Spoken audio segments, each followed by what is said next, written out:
Trauma Therapist Podcast Plus listeners can listen to episodes early and ad-free right now. Become a Plus listener by going to Apple Podcasts, searching for the Trauma Therapist Podcast, and signing up today. Welcome to the Trauma Therapist Podcast, a show about the incredible people dedicated to helping those who've experienced trauma. My name is Guy McPherson, and my mission is to raise the awareness of trauma and to inspire each of us to help those around us.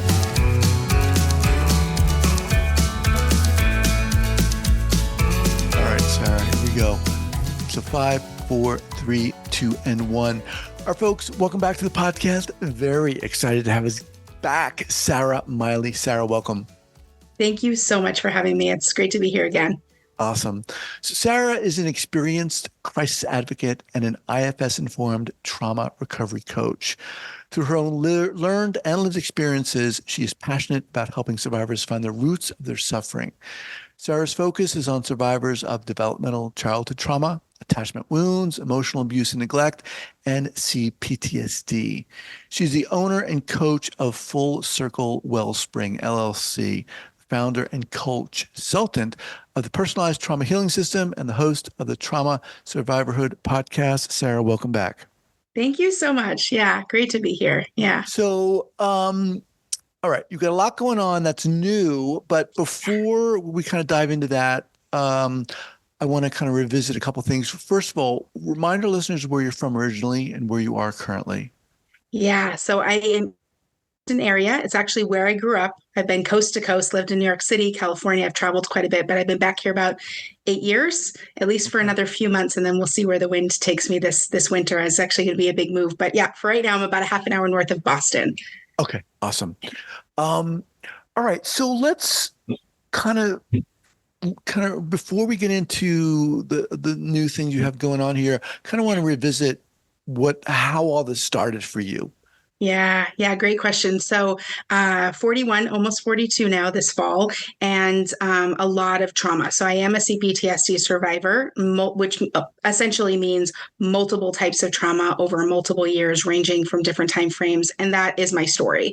I have started in a very dysfunctional, chaotic home. I grew up with mental illness surrounding me, with emotionally unavailable people. I went to a very religious, very strict school. I grew up in that kind of religious trauma, spiritual trauma, saw a lot of abuse in those spaces, continued on to New York City. I had my son when I was a teenager there. I've dealt with some narcissistic abuse from his father, who luckily is not super involved in our lives, but we went through some legal trauma to make sure that everyone was safe.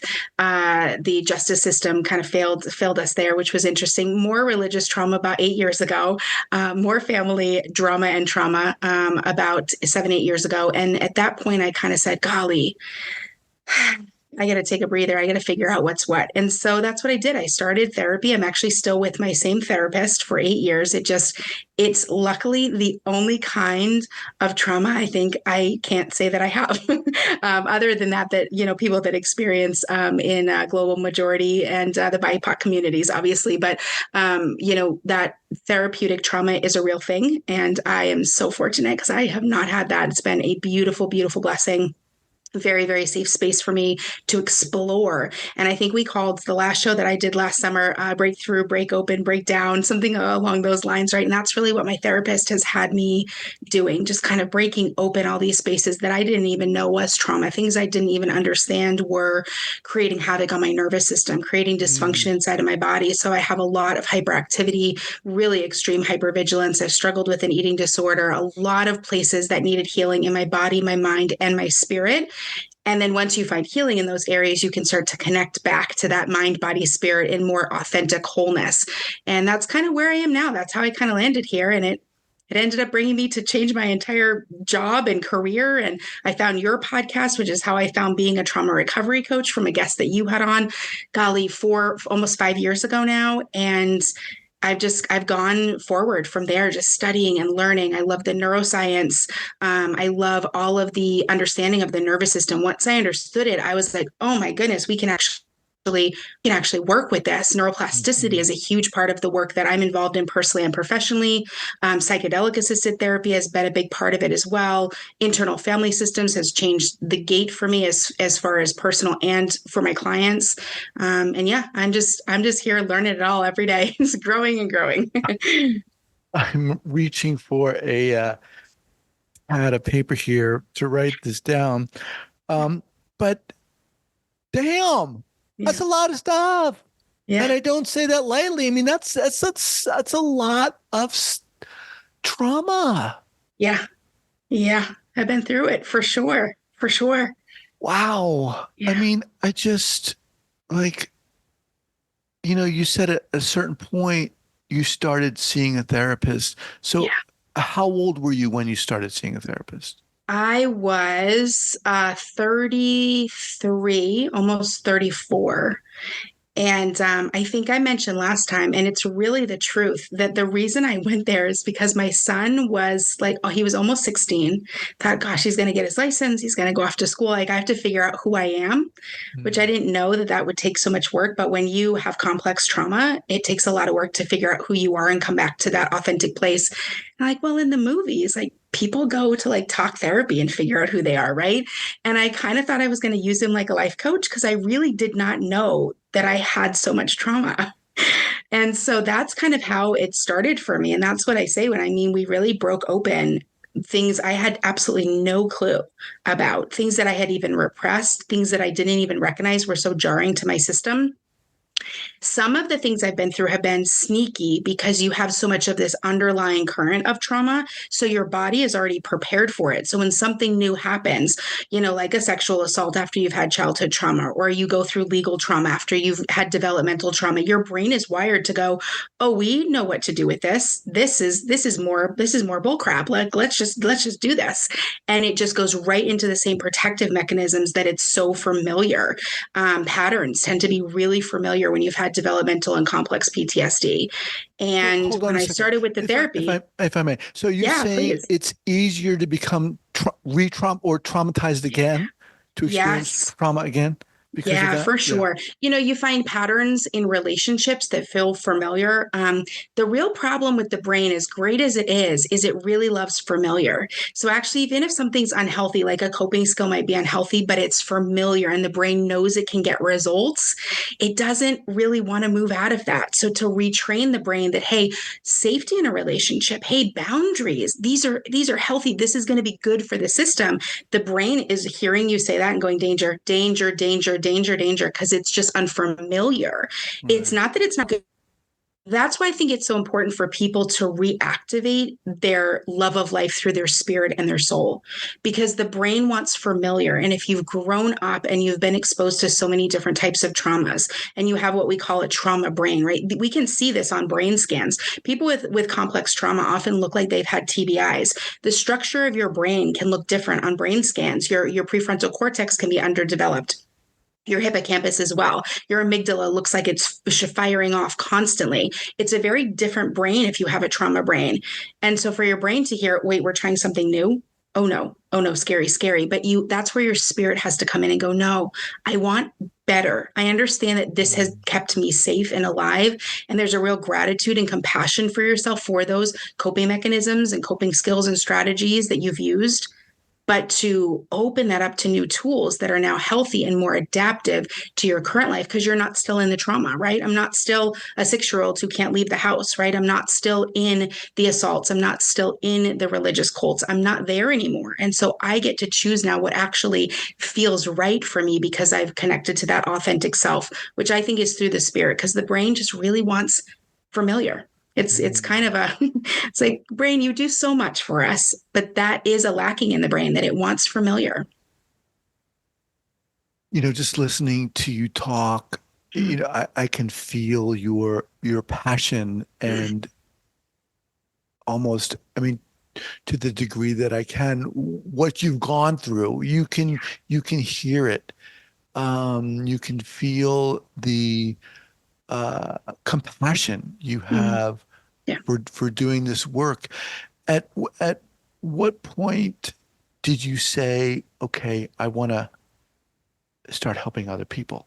move through Yeah. this? I started helping people the day I was born in more adaptive safety skills as a coping skill to deal with dysfunction and chaos. So it's actually kind of an innate thing that came with my environment in my developing years, in my teen years through my 20s, having a child when I was a teenager. I have been taking care of people my entire life. But what was great about the healing work that I've done is to go, wow, I have all these amazing skills, right? I can really read people. I'm able to look at like microfacial expressions. I'm able to read people's tones. I can sit in an empathic way with people and their emotions. And I have so many resources. The idea of resourcing people so that I do not have to walk next to them every moment of every day is way less of a trauma response and more now of this is a great thing that I can help the universe. And this is something that I can do from a self-led place. And IFS, that's what we talk about, the self-energy, really compassionate, really clear, but resourcing has become one of my superpowers rather than here, I'll just do it for you. Oh, what's going to work. Let me just do this. Let me just, that hero complex that I've always had, that fixer, that savior mentality. Now I do it, but I'm helping people who are actually putting in the effort and I'm helping them move forward with what they want. They're asking me for help. I'm delivering to them, just walking alongside, but I'm really giving them recommendations and resources and tools to fill their toolbox, just like I had to fill my toolbox with new, healthy, adaptive coping skills for our present moment, using your spirit, using your authenticity, not being driven by fear and trauma and danger. Let's talk about Full Circle Wellspring. When did that come about? Why did you develop that? Yeah. So when I heard on your show, Jennifer Candera came on and she was a trauma recovery coach. And I was like, oh, that's my future right there. I was already doing some crisis advocacy work. I actually really love crisis work. I was like, yeah, that's the next step. I'm going to do that. So I took some classes, moved in that direction, started the program, started my own LLC a couple years ago. It's going to be, almost 3 years now, and started seeing clients specifically for trauma recovery. And that is doing the walking alongside. That is the hearing their story. That is making sense of their trauma so that they can make sense of their future and move forward. That is helping them understand their brain, understanding what's going on, why these coping skills are useful, and then resourcing their toolbox and filling them with coping skills and just walking alongside, right? More of a coaching kind of nature and relationship. And as that moved on, shortly after I was on this show, I think, last summer, I really started almost being pregnant with these ideas of really moving into the resourcing space. So even my podcast, Trauma Survivorhood, the goal of it is to share resources. I always ask my guests what were their resources. And now my guests have often become resources themselves, authors, therapists, coaches, but what was even helpful in their healing so that now we're sharing resources. And as that really became a passion of mine, that's where I developed my trademarked program, the Personalized Trauma Healing System. And I launched that last September, so not quite a year ago.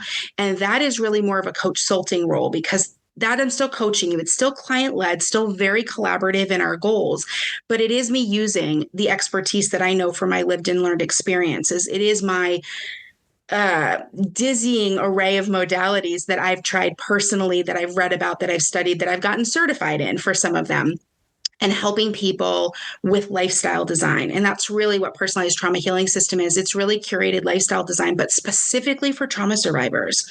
So this is things like sleep, eating, exercise, but also sexual health, emotional well-being, social life, family planning, career. Like, are you happy in your career? Your lifestyle can be designed so that you have more regulation on a regular basis. And so I use a lot of polyvagal theory with this, right? So your trauma keeps you dysregulated a lot, especially if you have trauma brain. You have a very narrow window of capacity or window of tolerance. We call it window of regulation. And coping is what when you're doing when you're dysregulated, right? And so the trauma recovery coaching is kind of filling toolboxes to help you regulate when you're dysregulated. But the personalized trauma healing system, this lifestyle design, is actually expanding your window of capacity. This is allowing for more space for you to have in your nervous system because you slept well, because you're eating healthy, because you've got a couple of safe friends, because you're in therapy, because you're doing yoga, because you're doing a career that you love. Every day you like your job, because you're learning how to parent with boundaries, right? The lifestyle design is expanding that window of capacity so that you're actually more regulated. You don't need as many coping skills. You're actually coping more often just in your own regulation from that. And that's where that kind of birthed out of in this last year or so. So give me an example Yeah. specifically. So someone comes to you Yeah. and we're talking about the personalized trauma healing system. How might they, granted, everyone's going to be different, but give us an Yes. example. How might someone present and what are you doing with them? How are you working with them? Yeah. And so, okay. So when they're coming to me, they're specifically either trauma survivors, or if they don't identify as that, I want people to also hear that high chronic stress is also a way that dysregulates you, right? So not everybody associates with that name of being a trauma survivor. And so when they come to me, they're going, I need more regulation. Something's just not quite right. I'm not happy. I'm not waking up fulfilled. I'm not going to sleep fulfilled. I'm just not feeling right in my body. I'm not feeling right in this life that I've got for myself. Right. And I have a couple of free resources on the website as well. So they can take a couple of quizzes, kind of see where they are in their lifestyle design. We sit down and we kind of go through a bunch of different tests. Personality test. I designed something called the Joy Scale. That's mine. Very similar to what other people might be utilizing. Personality test, the Enneagram, love languages. And the Joy Scale is showing me, I want to be able to see progress on your Joy Scale. So if you're telling me I'm sleeping 3 hours a night because I wake up with night terrors, as a lot of trauma survivors do, or I have trouble going to sleep because they've got monkey mind, as a lot of trauma survivors and high chronic stress people do.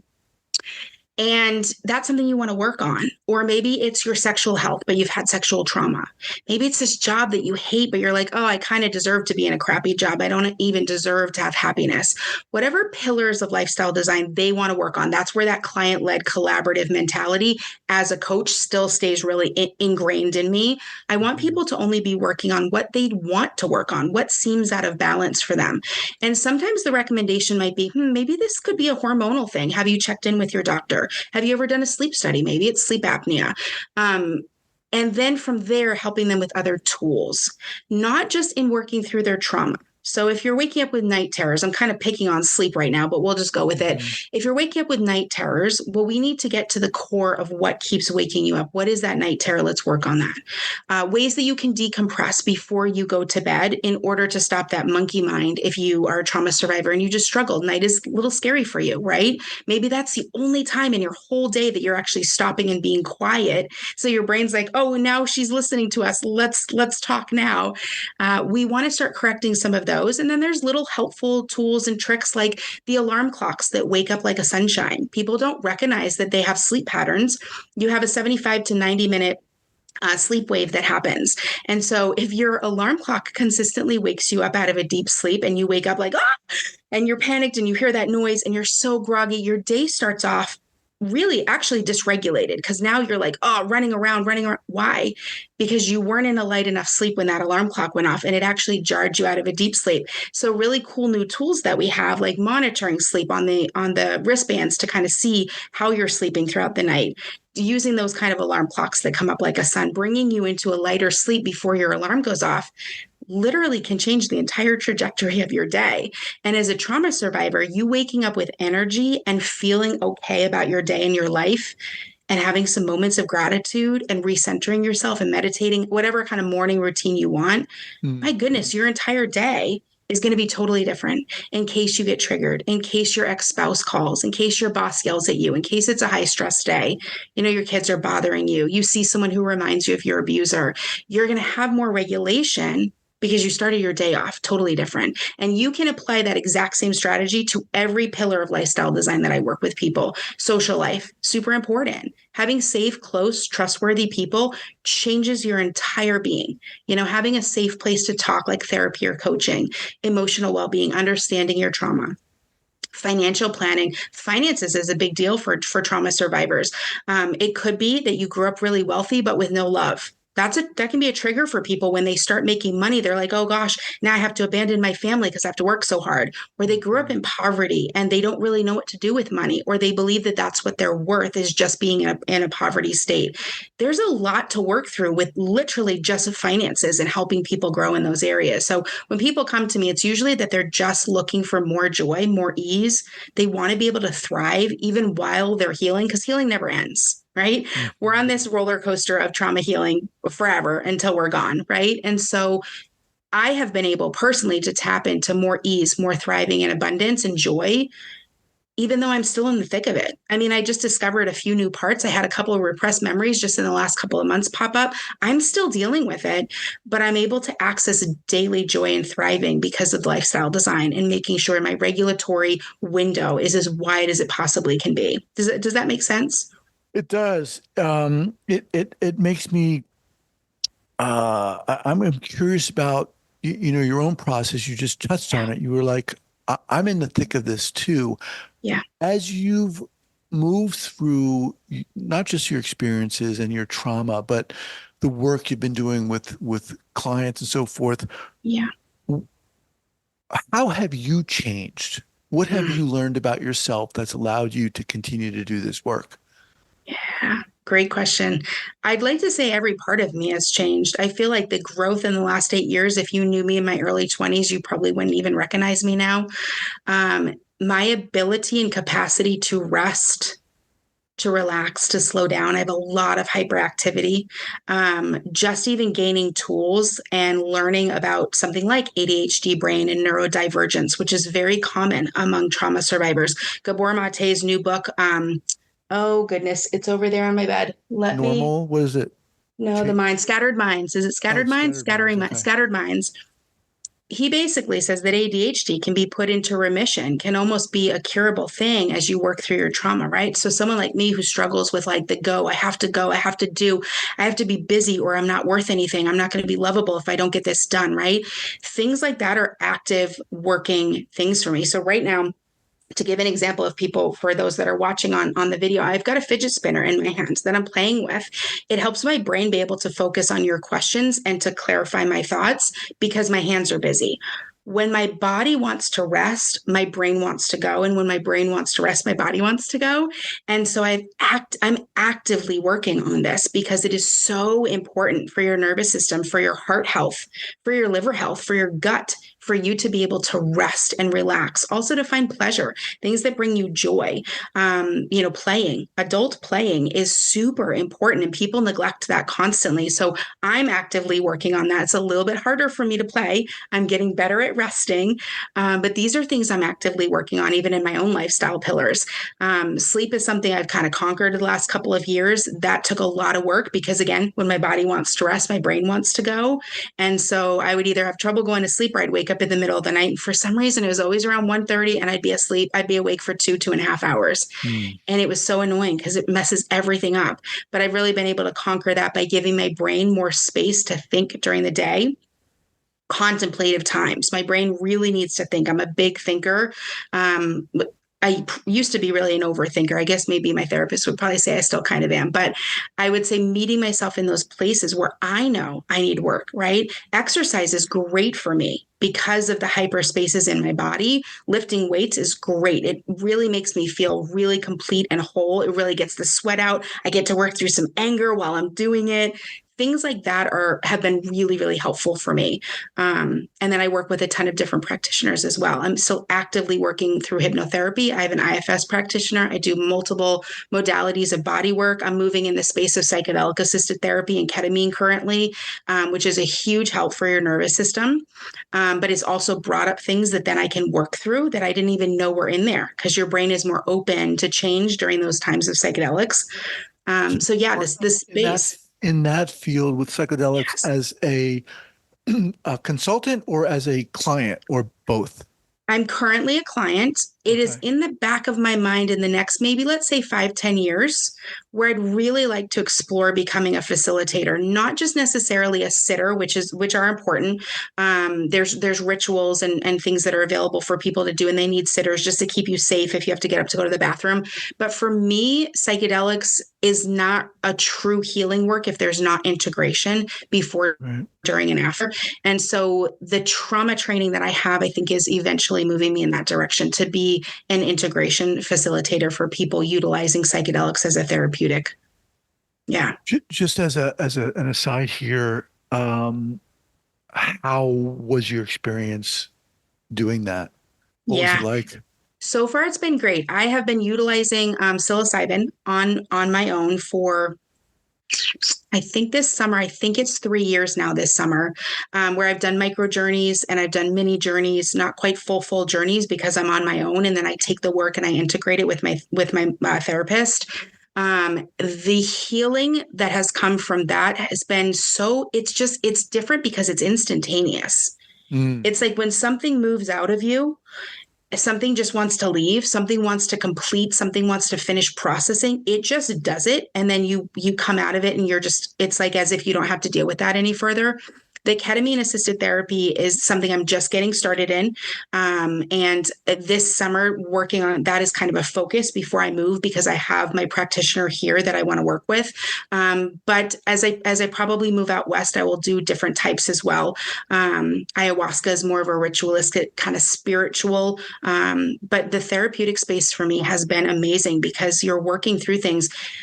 The ketamine also is known for helping with anxiety and hyperness. Mm-hmm. And I have made leaps and bounds with the ketamine that has been, I didn't even know it could happen so quickly, just in some of the rigidity of my body that just was gone when I came out.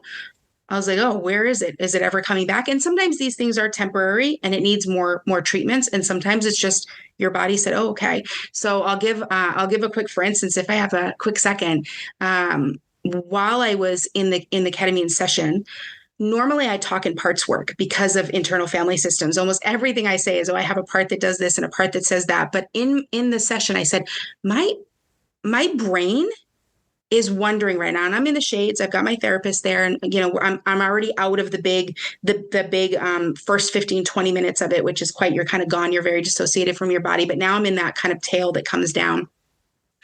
So my brain's really wondering as it's noticing my muscles trying to retense. What was the default? Was the default relaxed or was the default supposed to be rigid? And my therapist says, okay, well, what's your answer to your brain's question? And I said, well, we know when babies are born, they're supposed to be relaxed. Trauma is kind of what makes you guard yourself and armor yourself. I have a lot of armoring and rigidity. And I said, yeah, I mean, logically, that's the default. And I think truthfully in that ketamine session, that particular brain question was actually my brain going, okay, we're going back online, people. We're going back online. I've got 2 body types here, rigid or relaxed. Which is the right one? And it plugged in the right one. And so far, months later, and my whole body composition has changed. The armoring is lowered. So it's helpful. Thank you for sharing that. What's so refreshing about you, Sara, is oftentimes we talk about in this field, doing your own work and Yes. self-care. But what I find so refreshing is you're very open about your own process and your own challenges and what you're working through. And I can only imagine how engaging and welcoming that is for people who you work with. I love that. Yeah, I think it's such a different space for coaching as well because we are so open. There's a running joke there's a Netflix special called Michael Tuesdays and Thursdays. He's been at his therapist twice a week for 15 years. He finds out later his therapist is writing a secret book about him. It's a very, very funny. It's a short little series, maybe 8 or 10 episodes. And he says to his friend in an episode, he goes, what's so weird? This guy knows everything about me, and I don't even know his birthday. And also, wouldn't it be weird if he had a birthday? And I went into my therapist and I told him this, and I said, it would be weird to me for some reason if you had a birthday. Like, that's so weird. But in the coaching world, we are more open with our personal story. It is more hands-on. If my client's going through something, I will be like, oh my God, I know exactly how that feels. God, I've gone through that. Now, I'm not going to get into it in the middle of their session and then they're going to be caretaking me. But the ability to connect with someone relationally, I always say, well, I think everybody always says this. Relational trauma happens when relationships are supposed to be safe, a caretaker, someone who's supposed to be an authority, and they break down and they abuse that power, that relationship, right? Relational trauma really needs to heal inside of relationship. And so when I can offer bits of myself, that for me allows people to be able to relate to me. And if they can feel safer in my presence because of it, it's so worth it. So yeah, thanks for naming that. Yeah. All right, Sarah. We didn't even talk about your podcast, the Trauma Survivorhood podcast, but we'll have that linked up here at the show notes page at the traumatherapistpodcast.com. So, what's the best way for people to reach out and contact you and learn about everything you have going on? Yeah, easiest way is going to be fullcirclewellspring.com. All one word, Full Circle Wellspring. That has my bio on it. It has ways to work with me. It has info about the personalized trauma healing system. There's going to be the free quizzes that are available there. Not only if you want to work with me solo, there's also workshops that I offer, usually monthly, and those are really inexpensive for an hour and a half. Get some psych ed, get some nervous system education. Like this summer, we're talking a lot about navigating difficult relationships, just some skills and techniques, right? Quick little 60, 90-minute workshops that are available for $10, $15 per person. It's going to have all the info about the podcast there, all of my socials. I'm on Instagram and Facebook and all the things. So yeah, they can find everything there. Awesome. Look, so glad I reached out to you and so glad you were willing to come back on. Thank you so much, Sarah. Yeah, awesome. Thank you. Thank you for the work that you do. I wouldn't be here without Guy McPherson. So thank you so much for being who you are and doing what you do. Thank you. Well, I appreciate you saying that. All right. Take care. Bye-bye.